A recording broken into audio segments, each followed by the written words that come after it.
18 दिसंबर के लिए हमारे पास 2 एडिटोरियल हैं। दूसरा एडिटोरियल है VBG-RAMG योजना को लेकर। भारत सरकार मनरेगा योजना को बदल रही है। मनरेगा योजना से जुड़ा हुआ जो एक्ट था, MNREGA act, Mahatma Gandhi national rural employment guarantee act, इस एक्ट को भी केंद्र सरकार बदल रही है। दूसरा एक्ट पारित हो चुका है। तो दूसरा एडिटोरियल है मनरेगा योजना को जो बदला जा रहा है उसको लेकर। सीधे शब्दों में कहें तो इस एडिटोरियल में जो नई योजना है BBG-RAMG योजना, उसकी आलोचना की जा रही है। कई ऐसे बदलाव हुए हैं जो उचित नहीं दिखाई देते, तो उसको लेकर काफ़ी ज़्यादा इसमें आलोचना हुई है। और पहला एडिटोरियल है दिल्ली के पोल्यूशन को लेकर। अब होता क्या है, जैसे हर साल होता है, जैसे ही ठंडी का मौसम आता है कोहरे को लेकर बातें शुरू हो जाती है दिल्ली में। क्योंकि ठंडी के मौसम में क्या होता है कि बहुत ज़्यादा हाई प्रेशर होता है। जैसे हम देखते हैं गर्मियों के मौसम में लो प्रेशर होता है, वैसे ही ठंडी के मौसम में हाई प्रेशर होता है, टेम्परेचर कम होता है। कम टेम्परेचर होने से होता क्या है कि रात में सरफेस ठंडी हो जाती है क्योंकि रात भर सूरज नहीं होता, और इसमें विकिरण यानी धरती के द्वारा जो रेडिएशंस छोड़े जाते हैं, मतलब हीट को छोड़ा जाता है, उसके कारण सरफेस ठंडी हो जाती है। जब सरफेस ठंडी होती है तो यहाँ की हवा भी ठंडी हो जाती है, और इस हवा में मौजूद जो वाटर वेपर्स हैं वो कंडेंस होकर छोटी छोटी छोटी छोटी छोटी छोटी पानी की बूंदों में बदल जाते हैं। और ये जो पानी की बूंदें हैं फॉग क्रिएट करती है, विजिबिलिटी कम करती है। और जब इसके साथ पॉल्यूटेंट्स मिल जाते हैं, जब इसमें पॉल्यूटेंट्स मिल जाते हैं PM10, PM2.5 जैसे पॉल्यूटेंट्स, तो यहाँ पर फॉग प्लस स्मॉग मिलकर स्मॉग क्रिएट करते हैं और विजिबिलिटी बहुत ज़्यादा कम हो जाती है। हवा में सरफेस के पास पॉल्यूटेंट्स का कंसंट्रेशन बहुत ज़्यादा बढ़ जाता है, लोगों को तकलीफ होती है। हालांकि पॉल्यूशन दिल्ली में या दिल्ली के आसपास वाले इलाकों में या बड़े शहरों में हमेशा से ही होता है, लेकिन जब हवाओं की गति धीमी हो जाती है, हाई प्रेशर हो जाता है, चूँकि मानसून की अब हवाएं जो हैं वो धीमी पड़ चुकी हैं, और मानसून खत्म होने के बाद यहाँ पर हाई प्रेशर है, टेम्परेचर कम है, सरफेस ठंडा हो रहा है। ऊपर से दिल्ली की लोकेशंस भी कुछ ऐसी है कि आसपास का इलाका जो है बहुत ज़्यादा खेती प्रधान इलाका है, और यहाँ पर कुछ मात्रा में फिलहाल अभी भी, हालांकि केंद्र की सरकार कह रही है कि दिल्ली के आसपास जो इलाके हैं वहाँ पर 90% तक पराली जलाना, स्टबल बर्निंग कम हो गया है, लेकिन अभी भी कुछ ऐसे मामले सामने आते हैं। हालांकि पराली जलाने के जो मामले हैं वो अक्टूबर और नवंबर में आते हैं, और हम दिसंबर में बात कर रहे हैं स्मोक को लेकर। तो ये जो पोल्यूशन है वो दिल्ली का अपना पोल्यूशन लग रहा है, और एक तो मौसमी गतिविधियां हैं, दूसरा पॉल्यूटेंट्स हैं। इन सभी के कारण दिल्ली में प्रदूषण बहुत ज़्यादा बढ़ जाता है, विजिबिलिटी बहुत ही ज़्यादा कम हो जाती है। न सिर्फ दिल्ली में बल्कि दिल्ली के आसपास के क्षेत्र जो हैं उनमें भी, सिंधु गंगा के मैदान में भी, और बड़े बड़े शहरों में जैसे मुंबई और कलकत्ता जैसे शहरों में भी प्रदूषण बहुत बड़ी समस्या है। यह समस्या बढ़ती जा रही है। यहाँ तक कि दिल्ली से दूर जो इलाके हैं वहाँ पर भी प्रदूषण जैसी गंभीर समस्याएं हैं, क्योंकि जैसे जहाँ पर खनन ज़्यादा होता है, जहाँ पर बड़े इंडस्ट्रियल एरियाज़ हैं, बड़ी बड़ी फैक्ट्रियाँ हैं, ऐसे काम होते हैं जैसे सीमेंट उद्योग है, लौह खनन उद्योग है, इन सभी शहरों में बड़ी मात्रा में प्रदूषण होता है, और इस प्रदूषण से लोगों को परेशानी होती है, और लोग अपने स्वास्थ्य को जोखिम में डालकर जीवन जी रहे हैं। कोहरा, जैसे हमने बात की कि तापमान में जब गिरावट होती है, जैसे टेम्परेचर गिरता है तो पृथ्वी के सरफेस का, अर्थ के सरफेस का टेम्परेचर गिरता है, अर्थ के सरफेस से लगकर चलने वाली हवा का टेम्परेचर गिरता है, और यहाँ पर कंडेंसेशन होकर वाटर वेपर जो होता है छोटी छोटी बूंदों में बदल जाता है, और इससे विजिबिलिटी कम होती है। हालांकि विजिबिलिटी कम होती है, लेकिन फॉग अपने आप में प्रदूषण जनरेट नहीं करता, अपने आप में प्रदूषण पैदा नहीं करता। फॉग से प्रदूषण नहीं होता है। जब फॉग में particulate matters, pollutants, green house gases, धुआं या धूल मिलता है, तब जाकर कहीं प्रदूषण होता है। और इससे दिल्ली में AQI, जो कि काफ़ी ज़्यादा चर्चा में था, दिल्ली की CM ने भी इस पर कुछ बात कही थी। दिल्ली की CM ने बताया था कि दिल्ली की सरकार प्रदूषण को कम करने के लिए क्या उपाय कर रही है। AQI बहुत ज़्यादा बढ़ चुका है, वहाँ पर लगभग 400 से 500 को पार कर चुका है, और जो दिखाता है कि यह बहुत ही ज़्यादा खराब और गंभीर स्थिति है। प्रदूषण के कारण लोगों को परेशानियां हो रही है, विजिबिलिटी कम है, इसके कारण कई बड़े पैमाने पर एक्सीडेंट भी हो रहे हैं। जैसे हमने देखा कि उत्तर प्रदेश में 25 लोगों की मौत हो चुकी है सड़क दुर्घटनाओं में। सड़क दुर्घटनाएं क्यों हुई हैं? कोहरे के कारण। कोहरे के कारण कैसे? विजिबिलिटी कम होने से। विजिबिलिटी कम हो गई तो सड़कों पर इस तरह की घटनाएं देखी हैं। कई सारे वीडियो आते हैं, हम हर साल देखते हैं कि विजिबिलिटी कम होने से सड़कों पर एक्सीडेंट होते हैं। कारें या ट्रक या बड़े वाहन या छोटे वाहन भी आपस में टकराते हैं और इससे यहाँ पर हम देख रहे हैं कि 25 लोगों की मौत हो चुकी है, लगभग 59 लोग घायल हैं। कई उड़ानों को रद्द कर दिया गया है और उनके समय में बदलाव हो रहे हैं। इस तरह के उपाय किए जा रहे हैं। विजिबिलिटी कम होने के कारण इस तरह के फैसले अक्सर लिए जाते हैं। और प्रदूषण की समस्या से लड़ने के लिए दिल्ली की सरकार ने ग्रेडेड रिस्पॉन्स एक्शन प्लान को लागू किया है, जिसमें निर्माण कार्य रोक दिए जाते हैं, सारी विध्वंस गतिविधियों को रोक दिया जाता है, तोड़फोड़ का काम रोक दिया जाता है, स्कूलों को ऑनलाइन मोड में डाल दिया गया है और बिना पीयूसी के दिल्ली में ईंधन देने पर, पेट्रोल देने पर, डीजल देने पर पाबंदी लगाई है। और ऊपर से जो भी वाहन स्टेज 6 का पालन नहीं करते उन्हें शहर की सीमा में प्रवेश करने की अनुमति नहीं दी जा रही। तो दिल्ली की सरकार ये सारे काम कर रही है प्रदूषण की समस्या से लड़ने के लिए। एडिटोरियल कहता है कि भले ही इस तरह के फैसले लिए जा रहे हैं, लेकिन राजधानी दिल्ली में अभी भी जो पॉल्यूटेंट्स का इमिशन है वैसा का वैसा ही बना हुआ है और सिर्फ बैठकों का दौर चल रहा है, कोई ठोस कदम नहीं उठाए जा रहे हैं। और हालांकि फिलहाल ठोस कदम उठाकर या फिलहाल किसी भी प्रकार से प्रदूषण को इतने बड़े पैमाने पर नियंत्रित नहीं किया जा सकता है, इतने बड़े पैमाने पर प्रदूषण को कंट्रोल नहीं किया जा सकता है। इसके लिए एक लंबी योजना लगेगी, एक लंबा समय लगेगा, तब कहीं जाकर दिल्ली का प्रदूषण और बाकी शहरों का प्रदूषण कम हो सकता है। और इसके लिए commission for air quality management जैसे जो निकाय हैं उन्हें अपनी स्वायत्ता स्वतंत्रता का उपयोग करके दिल्ली के प्रदूषण को नियंत्रित करने के लिए दीर्घकालिक और अल्पकालिक दोनों तरह के फैसले लेने चाहिए और एक पूरी योजना बनाई जानी चाहिए कि दिल्ली के प्रदूषण को कैसे नियंत्रित किया जा सकता है। ये जो छोटे-मोटे फैसले हैं, जो अल्पकालिक फैसले हैं, उनसे दिल्ली की समस्या सुलझने वाली नहीं है। हर साल दिल्ली के लोग महीनों तक इस प्रदूषण को झेलते हैं, अपने स्वास्थ्य को जोखिम में डालकर दिल्ली में रहते हैं, वहीं पर काम करते हैं। बच्चे बूढ़े भी स्वास्थ्य संबंधी परेशानियों का सामना करते हैं। कई गंभीर बीमारियों के रोगी भी दिल्ली के प्रदूषण के कारण परेशान होते हैं और उनका स्वास्थ्य और भी ज़्यादा खराब होता चला जाता है। पहला एडिटोरियल यहीं तक था, इसमें इतनी ही बातें थी। दिल्ली के प्रदूषण को लेकर काफ़ी ज़्यादा चिंताएं जताई जा रही है। Commission for air quality management को अपनी स्वायत्ता का उपयोग करना चाहिए ताकि दिल्ली के प्रदूषण की समस्या को हल किया जा सके। हमारा जो दूसरा एडिटोरियल है मनरेगा योजना में जो बदलाव हो रहा है। मनरेगा योजना का नाम बदल कर दिया है बीबीजी रामजी योजना। इसका फुल फॉर्म है, बीबीजी रामजी का फुल फॉर्म है विकसित भारत गारंटी फॉर रोजगार एंड आजीविका मिशन। विकसित भारत गारंटी फॉर रोजगार एंड आजीविका मिशन।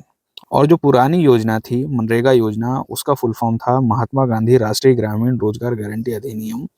इसे 2005 में शुरू किया था।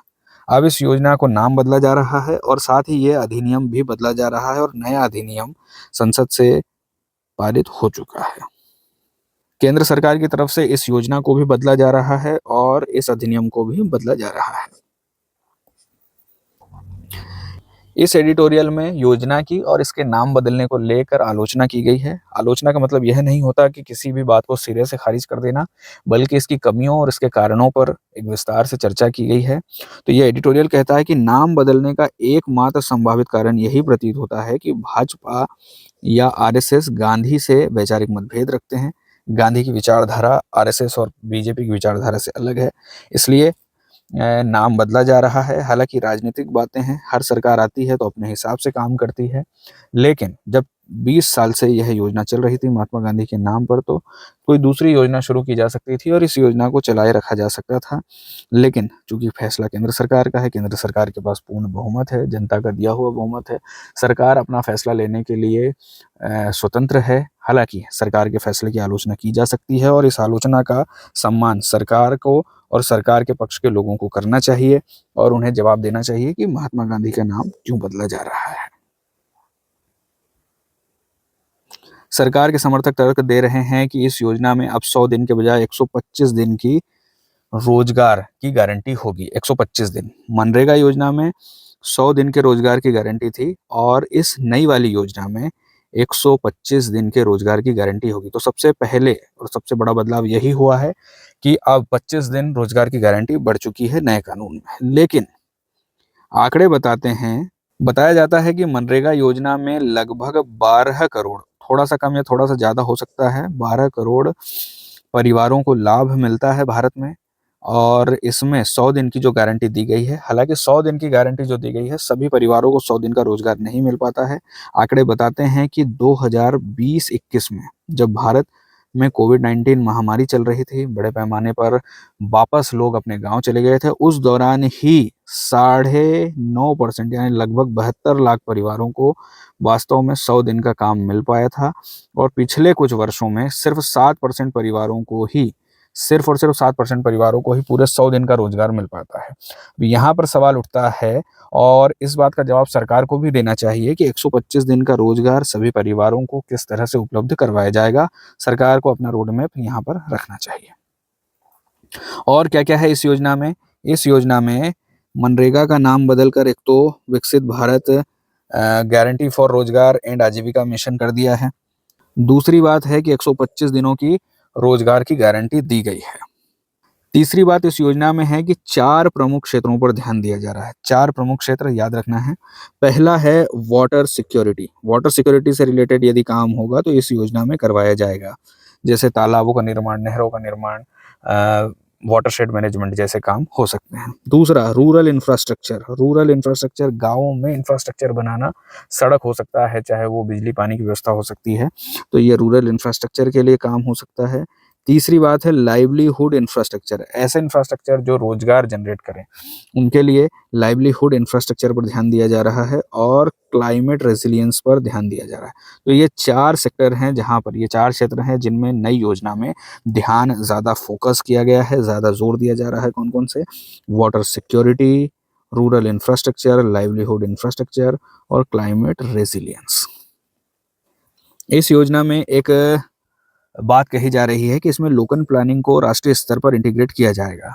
एक तरफ आलोचक कह रहे हैं कि इस योजना में प्लानिंग राष्ट्रीय स्तर से बनकर आनी है, गांवों तक जानी है।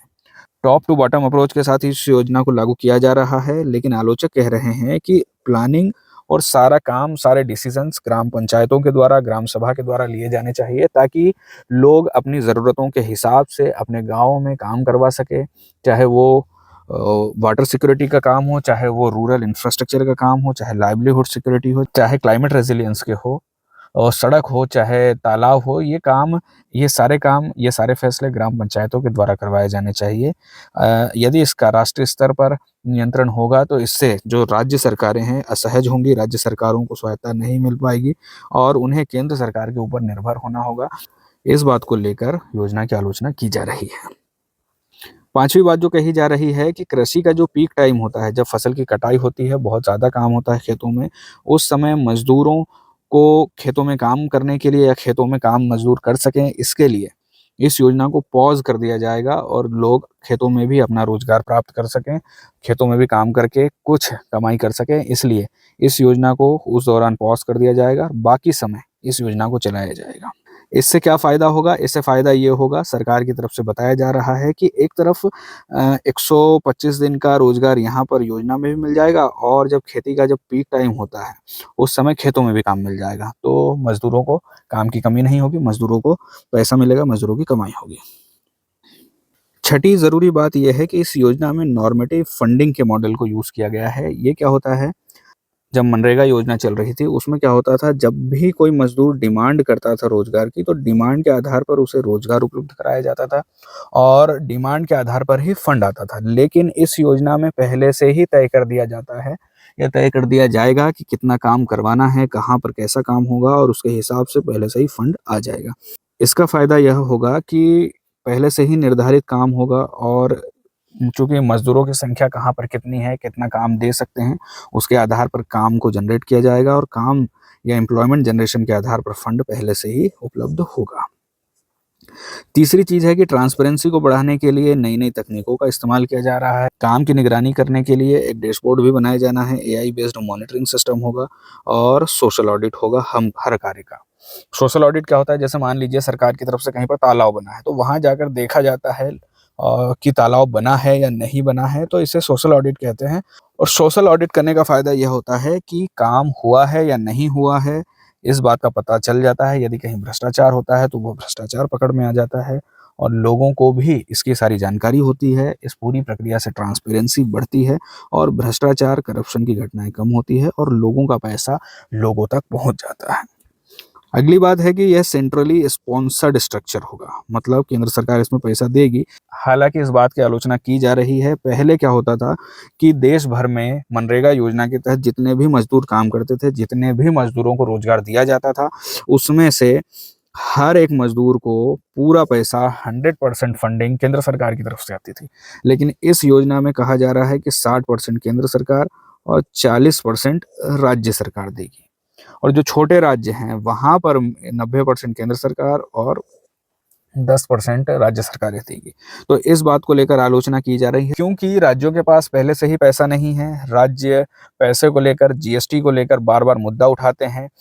राज्य सरकारों की वित्तीय स्वायत्ता सीमित हुई है, सारे फैसले केंद्र के स्तर से लिए जा रहे हैं, सारी फंडिंग केंद्र के स्तर से हो रही है, सारा टैक्स कलेक्शन केंद्र के स्तर से हो रहा है। तो राज्य सरकारें पैसे को लेकर बार-बार सवाल उठा रही है और ऊपर से यह योजना प्रावधान करती है कि 40% पैसा जब राज्य सरकारें देंगी, तो क्या राज्य सरकारें इस योजना को इंटरेस्ट के साथ, क्या उसी उद्देश्य के साथ लागू कर पाएँगी, जब राज्य सरकारों के पास पहले से ही फंड की, पहले से ही बजट की, पहले से ही पैसे की कमी है तो।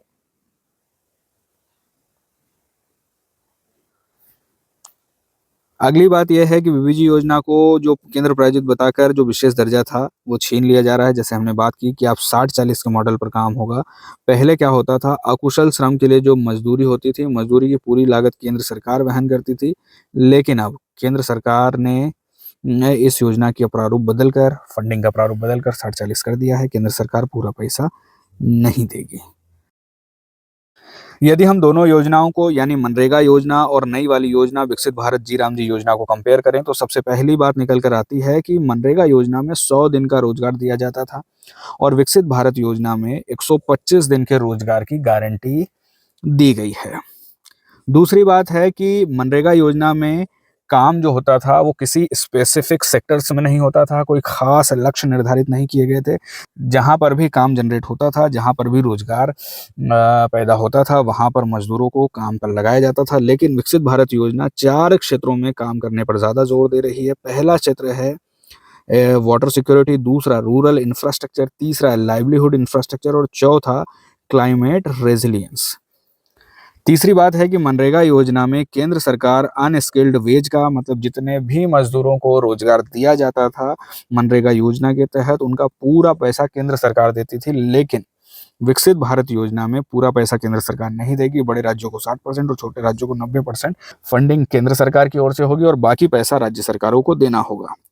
मनरेगा योजना में जो बेरोजगारी भत्ता था, मतलब यदि राज्य सरकारें रोजगार जनरेट नहीं कर पाती थी, लोगों को रोजगार नहीं दे पाती थी, तो जो बेरोजगारी भत्ता है वो राज्य सरकार को देना होता था। तो मनरेगा योजना में सिर्फ बेरोजगारी भत्ता राज्य सरकार को देना होता था, जबकि विकसित भारत जी राम जी योजना में पूरे पैसे का 40% और 10% राज्य सरकारों को देना होगा। मतलब बड़े राज्यों के लिए 40% और छोटे राज्यों के लिए 10% राज्य सरकारों को देना होगा।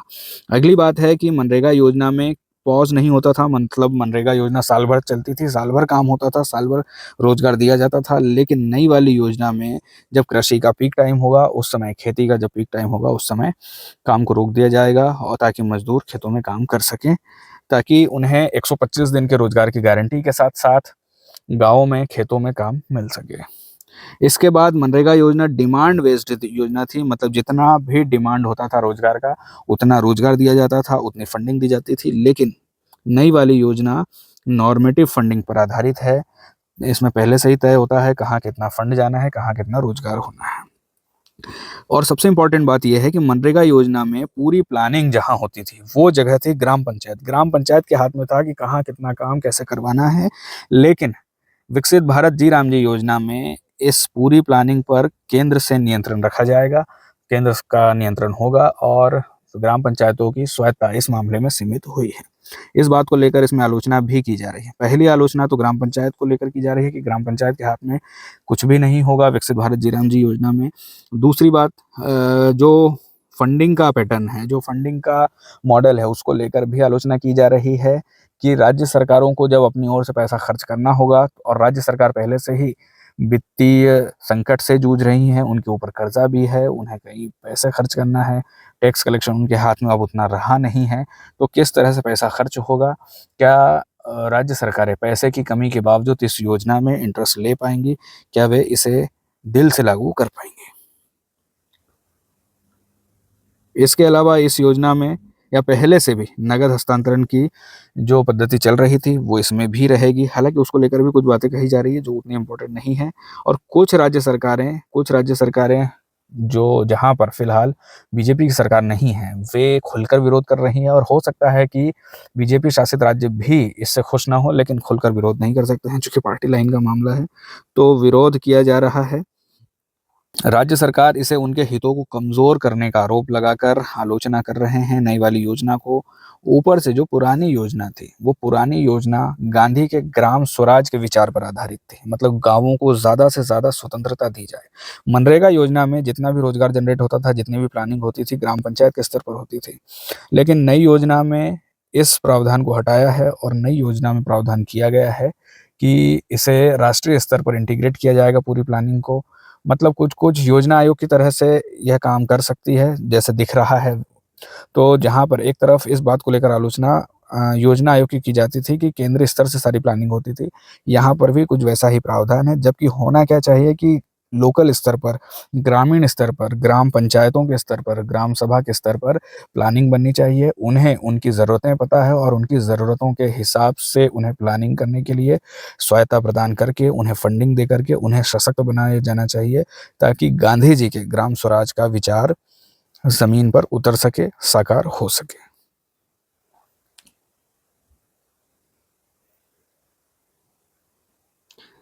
एक बार फिर से देख लेते हैं शॉर्ट में कि क्या क्या बातें ज़रूरी इस योजना में कही गई थी। तो सबसे पहले तो मनरेगा योजना जो 2005 में लागू हुई थी, मांग आधारित योजना थी। जितना डिमांड आता था ग्रामीण क्षेत्रों से रोजगार के लिए, उतनी फंडिंग की जाती थी, उतना रोजगार जनरेट किया जाता था। दूसरी तरफ यह योजना, मतलब मनरेगा जो योजना थी, पुरानी वाली योजना, वो ग्राम स्वराज और विकेंद्रीकरण, डिसेंट्रलाइजेशन पर आधारित थी। गाँवों में ग्राम पंचायतों और ग्राम सभा के स्तर पर प्लानिंग होती थी, लेकिन नई वाली जो योजना है उसमें केंद्रीकरण का लक्षण दिखाई दे रहा है।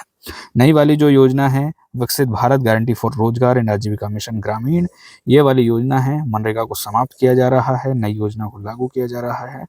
नाम ही नहीं, इसके स्वरूप में भी बदलाव हुए हैं। नाम तो हमने देख लिया कि पहले मनरेगा योजना था, अब बीवीजी जी राम जी योजना है, लेकिन इसके स्वरूप में भी बदलाव हुआ है। स्वरूप में हमने देखा है कि कैसे दोनों को कंपेयर करके हम देख रहे थे कि किस तरह से बदलाव हुए हैं। नाम परिवर्तन, गांधी जी का नाम हटाया है, जो कि एक वैचारिक मतभेद की ओर संकेत करता है। हालांकि सरकार ने गांधी जी का सम्मान करने का, गांधी जी के सपनों को साकार करने का दावा जरूर किया है, लेकिन जो लोग राजनीति को समझते हैं वे जानते हैं कि आरएसएस में और गांधी जी के विचारों में कितना मतभेद है। और मतभेद होना भारत में या भारतीय लोकतांत्रिक व्यवस्था में कोई बुरा नहीं है, लेकिन मतभेदों का सम्मान किया जाना चाहिए।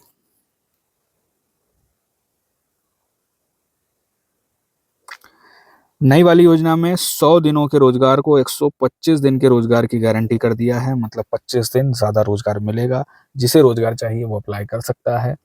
125 दिन के रोजगार की गारंटी दी गई है। लेकिन वास्तविकता यह है कि जब सारे मजदूर गांव चले गए थे, सारे मजदूरों के पास रोजगार नहीं था, अनएम्प्लॉयमेंट रेट बहुत ज्यादा बढ़ गया था। कोरोना काल में जब लॉकडाउन चल रहा था, उस समय भी केवल 9.5% परिवार ऐसे थे जिन्हें 100 दिन रोजगार मिल पाया था। और वैसे केवल 7% के लगभग परिवार हैं जिन्हें रोजगार मिल पाता है पूरे 100 दिन का। वित्तीय संरचना में भी बदलाव हुआ है।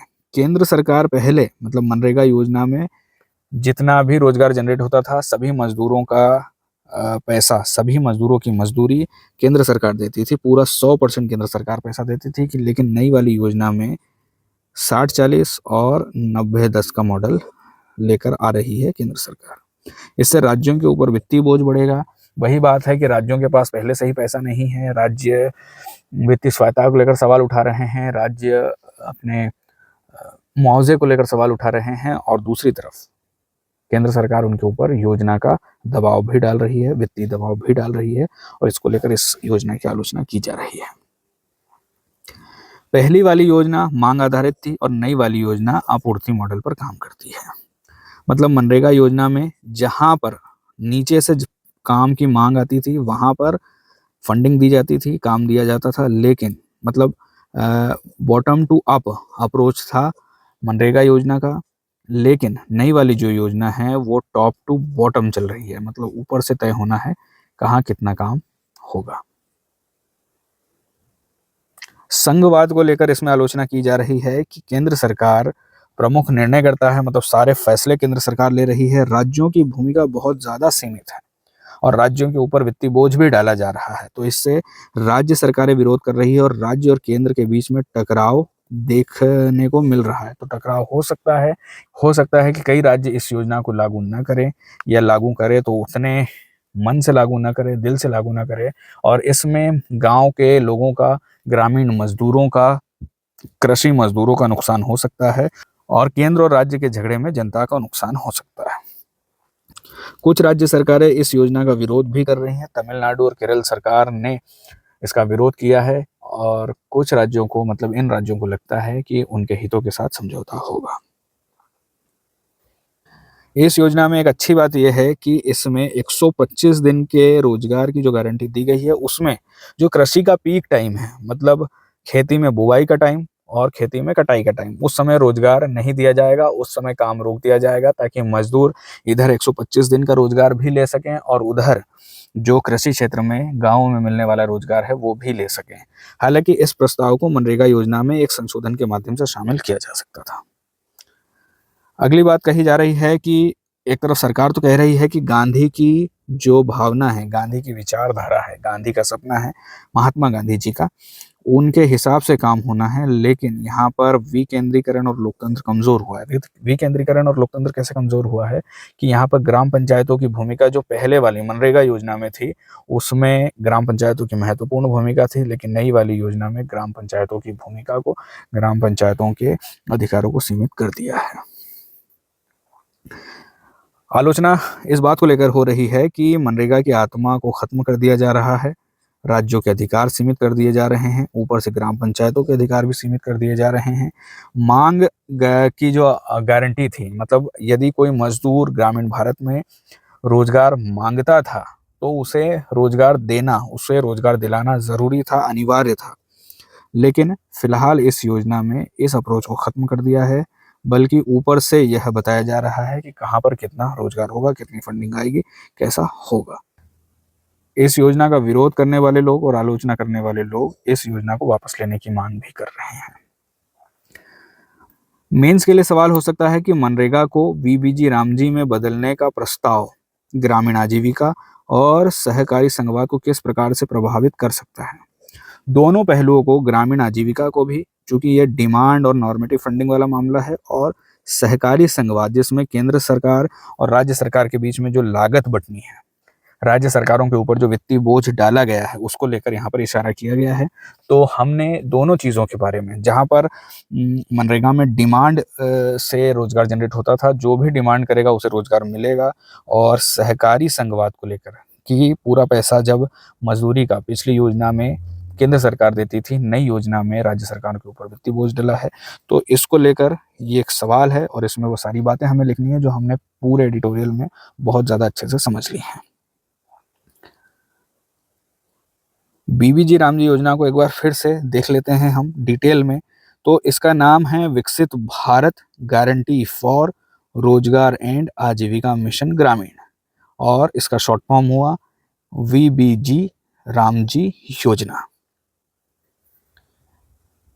लोकसभा में इसे प्रस्तुत किया जा रहा है महात्मा गांधी राष्ट्रीय ग्रामीण रोजगार गारंटी अधिनियम को बदलकर।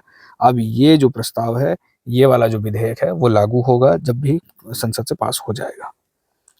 पुरानी योजना मनरेगा योजना को बदला जा रहा है, 2005 में लागू हुई थी, जिसका उद्देश्य था ग्रामीण क्षेत्र में रहने वाले गरीबों को काम की गारंटी देना, उन्हें अधिकार देना कि वे जब भी काम की डिमांड करें उन्हें रोजगार दिया जाए। रोजगार न दिए जाने पर बेरोजगारी भत्ता दिया जाए, ताकि ग्रामीण क्षेत्रों में लोग आर्थिक तंगी से जूझ रही हालत से निकल सकें, उनकी आर्थिक हालत सुधर सके और रोजगार मिल सके। नाम में परिवर्तन किया जा रहा है और इसको लेकर आलोचना की जा रही है कि महात्मा गांधी का नाम हटाया जा रहा है, और इसमें वैचारिक मतभेद को लेकर आलोचना की जा रही है। हालांकि योजनाओं का नाम बदलने का अधिकार केंद्र सरकार का है, लेकिन लोकतंत्र में असहमति का सम्मान किया जाना चाहिए। योजना की प्रकृति में भी बदलाव हुआ है। हमने देखा है कि मनरेगा योजना मांग आधारित योजना थी, ये वाली योजना आपूर्ति आधारित योजना है। मनरेगा योजना बॉटम टू अप थी, ये जो नई योजना है ये टॉप टू बॉटम है।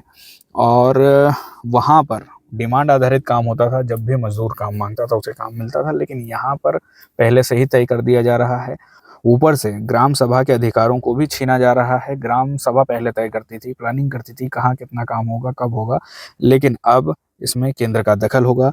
राज्य सरकारों के अधिकारों को भी सीमित किया जा रहा है और ग्राम सभा के अधिकारों को भी सीमित किया जा रहा है। कार्य दिवसों में एक फायदा हुआ है, इस बात को लेकर नई वाली योजना की तारीफ करनी चाहिए कि 125 दिन के रोजगार की गारंटी दी गई है। पहले सिर्फ 100 दिन के रोजगार की गारंटी दी जाती थी। हालांकि आंकड़े बताते हैं कि बहुत ही कम परिवार हैं जिन्हें पूरे दिन का रोजगार मिल पाता है, पूरे 100 दिन का रोजगार मिल पाता है। वित्तीय ढांचे में भी बदलाव हुआ है। मनरेगा योजना में अकुशल मजदूरी, मतलब मजदूरी का जितना भी पैसा लगता था, जितना भी रोजगार लोगों को दिया जाता था, लोग जितना काम करते थे, बदले में जितनी मजदूरी मिलती थी, पूरा केंद्र सरकार देती थी 100 का 100%। लेकिन नई वाली योजना में 60-40 और छोटे राज्यों के लिए 90-10 का मॉडल है, मतलब राज्य सरकार के ऊपर वित्तीय बोझ पड़ने वाला है। राज्यों पर प्रभाव, जैसे हमने बात की कि वित्तीय बोझ बढ़ेगा।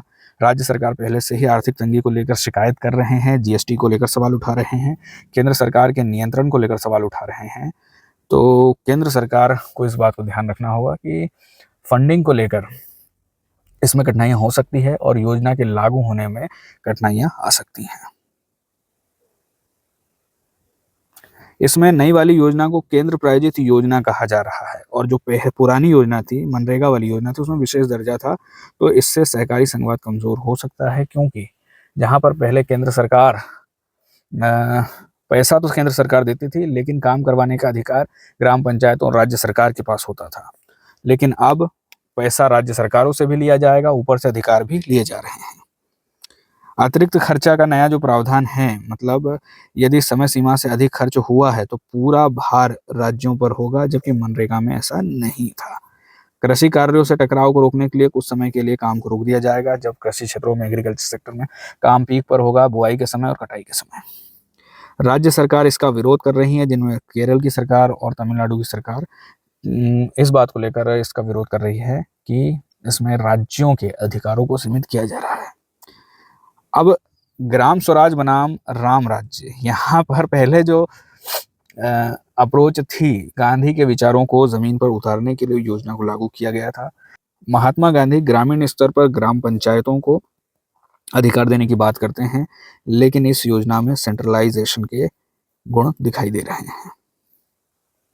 आलोचना की जा रही है मनरेगा की आत्मा को समाप्त करने को लेकर, रोजगार के अधिकार को कमजोर करने को लेकर, संघवाद को नुकसान को लेकर, राज्य पर वित्तीय बोझ को लेकर और राजनीतिक केंद्रीकरण, सेंट्रलाइजेशन को लेकर। ये सारी बातें हमने एडिटोरियल में पढ़ी हैं और सवालों के जवाब में हमें ये सारी बातें काम में आने वाली हैं।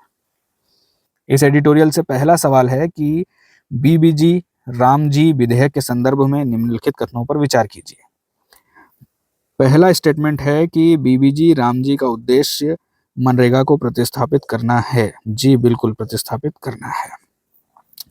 दूसरा स्टेटमेंट है कि यह योजना रोजगार की मांग आधारित गारंटी को बनाए रखती है।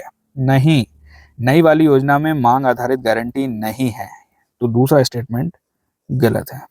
और तीसरा है कि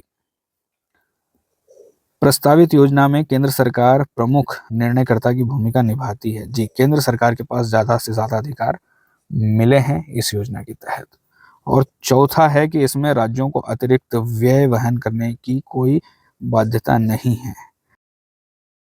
इस योजना में राज्य सरकारों को अतिरिक्त व्यय वहन की बाध्यता है, इसलिए ये स्टेटमेंट गलत है।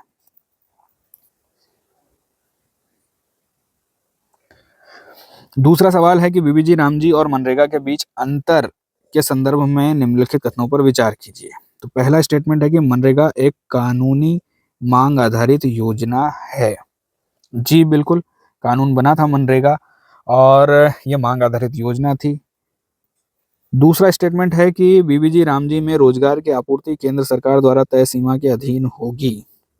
ये बात भी बिल्कुल सही है। जहां पर मनरेगा में मांग आधारित योजना थी, यहाँ पर केंद्र सरकार की ओर से आपूर्ति आधारित अप्रोच होगी। तीसरा है कि मनरेगा में मजदूरी की पूरी लागत राज्यों के द्वारा वहन की जाती थी। मनरेगा में मजदूरी की पूरी लागत केंद्र सरकार की ओर से वहन की जाती थी, मतलब पूरा पैसा मजदूरी का केंद्र सरकार देती थी और काम करवाती थी राज्य सरकार और ग्राम पंचायतें।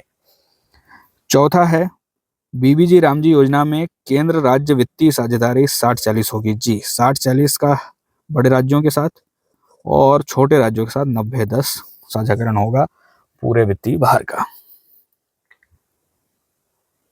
तीसरा सवाल है कि एडिटोरियल में उल्लिखित कार्य दिवसों के आंकड़ों के संदर्भ में निम्नलिखित कथनों पर विचार कीजिए। 2020-21 में 100 दिन का काम पाने वाले परिवारों का प्रतिशत 10% से ज्यादा था। 10% से ज्यादा नहीं था, 9.5% था। दूसरा स्टेटमेंट है कि कोविड-19 के वर्ष में रोजगार मांग में असाधारण वृद्धि हुई थी। तो ये बात सही है कि रोजगार जब वहां पर नहीं था, लोग वापस गांवों की ओर जा रहे थे, लोगों का शहरों में रोजगार छूट गया था, नौकरियां छूट गई थी, तो गांवों में और इस योजना में, मनरेगा योजना में डिमांड बढ़ी थी रोजगार की। और हम कह सकते हैं कि कोविड काल में मनरेगा योजना जनता के लिए काफी ज्यादा सहायक सिद्ध हुई थी। तीसरा सवाल है कि हाल के वर्षों में अधिकांश ग्रामीण परिवारों को पूर्ण रोजगार मिला है। नहीं, जी नहीं, अधिकांश ग्रामीण परिवारों को पूर्ण रोजगार नहीं मिला है। केवल 7-8% लोग हैं, मतलब 7-8% परिवार हैं जिन्हें 100 दिन का पूरा रोजगार मिला है। चौथा सवाल है कि कार्य दिवस बढ़ाने का दावा और वास्तविक उपलब्धि में अंतर है। जी बिल्कुल सही है, दावे और वास्तविकता में अंतर दिखाई दे रहा है। चौथा सवाल है कि संघवाद पर बीबीजी रामजी विधेयक के प्रभाव के संदर्भ में निम्नलिखित कथनों पर विचार कीजिए। संघवाद यानी केंद्र और राज्यों के संबंधों पर क्या प्रभाव पड़ने वाला है इस योजना का। तो पहला स्टेटमेंट है कि यह विधेयक सहकारी संघवाद को मजबूत करता है। नई वाली योजना में इस बात को लेकर आलोचना की जा रही है कि सहकारी संघवाद को मजबूत नहीं करता है, बल्कि राज्य सरकारों से और ग्राम सभाओं से अधिकार लिए गए हैं और ऊपर से राज्य सरकारों के ऊपर वित्तीय बोझ डाला गया है। दूसरा स्टेटमेंट है कि राज्यों की भूमिका नीति निर्माण में सीमित हो जाती है। जी बिल्कुल सीमित हो जाती है। तीसरा स्टेटमेंट है कि अतिरिक्त व्यय का भार राज्यों पर डालना एक नया प्रावधान है। ये बात भी सही है। और चौथा स्टेटमेंट है कि तमिलनाडु और केरल ने विधेयक का विरोध किया है। ये बात भी बिल्कुल सही है। पांचवा सवाल है कि ग्राम स्वराज और राम राज्य की अवधारणा के संदर्भ में निम्नलिखित कथनों पर विचार कीजिए। पहला स्टेटमेंट है कि ग्राम स्वराज का मूल तत्व लोकतांत्रिक विकेंद्रीकरण है। जी गांधी जी का विचार है कि लोकतंत्र में ग्राम सभाओं को, ग्राम पंचायतों को ज़्यादा से ज़्यादा अधिकार दिए जाने चाहिए। आज जो हमारे देश में ग्राम पंचायतों की और ग्राम सभाओं की कमज़ोर स्थिति है, गांधी जी कभी नहीं चाहते थे कि इनकी इतनी कमज़ोर स्थिति हो। ग्राम सभाओं को और ग्राम पंचायतों को ज़्यादा से ज़्यादा अधिकार देने के पक्ष में थे, जिसे वे ग्राम स्वराज कहते थे। दूसरा स्टेटमेंट, मनरेगा गांधी के ग्राम स्वराज विचार से वैचारिक रूप से जुड़ा हुआ है। ये बात बिल्कुल सही है। मनरेगा और ग्राम स्वराज का विचार आपस में जुड़ा हुआ था, इसलिए उनके नाम पर इस योजना को रखा गया था। हालांकि हमें याद रखना होगा कि जब 2005 में योजना आई थी, तब मनरेगा में गांधी जी का नाम नहीं जुड़ा था, सिर्फ नरेगा था। एमजी बाद में जुड़ा है 2009 में। तीसरा स्टेटमेंट है कि जो नई योजना है बीबीजी रामजी, जमीनी लोकतंत्र को सशक्त करता है। इस बात को लेकर आलोचना की जा रही है नई योजना की कि जमीनी लोकतंत्र को सशक्त नहीं करता है, बल्कि कमजोर कर रहा है। और चौथा है कि सुशासन के लिए व्यापक ग्रास रूट डेमोक्रेसी यानी जमीनी स्तर का लोकतंत्र आवश्यक माना जाता है। जी सुशासन के लिए आवश्यक माना जाता है, क्योंकि ग्राम स्तर पर, ग्राम पंचायतों के स्तर पर, ग्राम सभाओं के स्तर पर लोगों को पता होता है कि उनके गाँव में क्या ज़रूरतें हैं, कहाँ पर इंफ्रास्ट्रक्चर का काम किया जाना चाहिए, कहाँ पर क्या काम किया जाना चाहिए, कहाँ पर तालाब बनना है, कहाँ पर नहर बननी है, कहाँ पर सड़क का काम होना है। तो ये सारे काम, कहाँ पर वाटरशेड मैनेजमेंट होना है, ग्राम सभाएँ यदि अपने हिसाब से काम करवाएँ तो ज़्यादा अच्छे से योजना लागू हो सकती है।